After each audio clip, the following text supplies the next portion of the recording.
Assalamualaikum warahmatullahi wabarakatuh. Perkenalkan, nama saya Umi Jodia, semester 4 Prodi PAI. Saya dari kelompok pertama mata kuliah Model dan Strategi Pembelajaran PAI yang diampu oleh Dr. Muhammad Sodik MPDI selaku dosen pembimbing kami.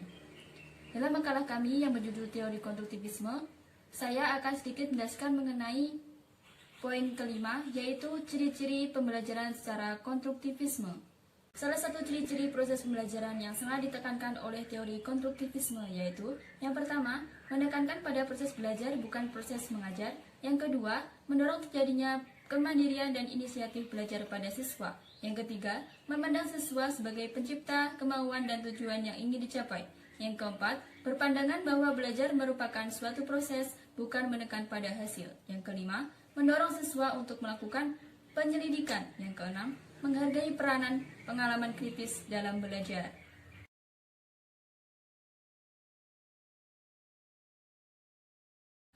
Adapun ciri-ciri pembelajaran yang konstruktivis menurut beberapa literatur yaitu sebagai berikut. Yang pertama adalah pengetahuan dibangun berdasarkan pengalaman atau pengetahuan yang telah ada sebelumnya. Yang kedua, belajar merupakan penafsiran personal tentang dunia. Yang ketiga, belajar merupakan proses yang aktif di mana makna dikembangkan berdasarkan pengalaman. Yang keempat, pengetahuan tumbuh karena adanya perundingan negosiasi makna melalui berbagai informasi atau menyepakati suatu pandangan dalam berinteraksi atau bekerja sama dengan orang lain.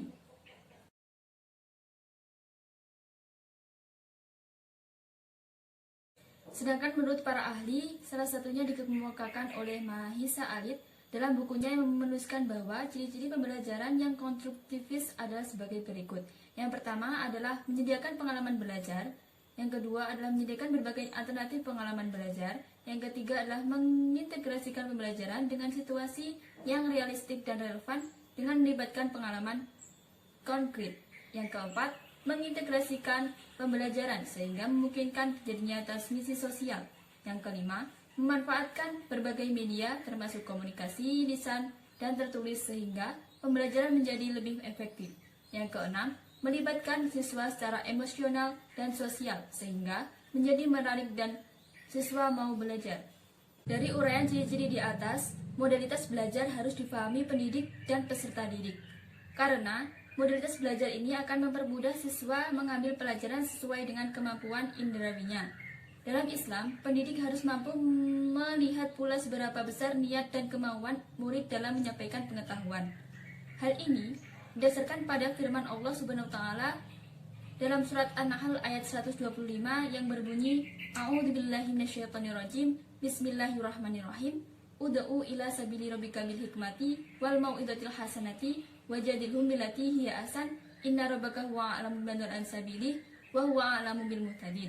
Yang artinya, serulah manusia kepada jalan Tuhanmu dengan hikmah dan pelajaran yang baik, dan bantahlah mereka dengan cara yang baik. Sesungguhnya Tuhanmu dialah yang lebih mengetahui tentang siapa yang tersesat dari jalannya, dan dialah yang lebih mengetahui orang-orang yang mendapat petunjuk. Dalam teori belajar konstruktivis, metode pembelajaran didasarkan pada asas, bawalah dunia mereka ke dunia kita, dan antarkan dunia kita ke dunia mereka.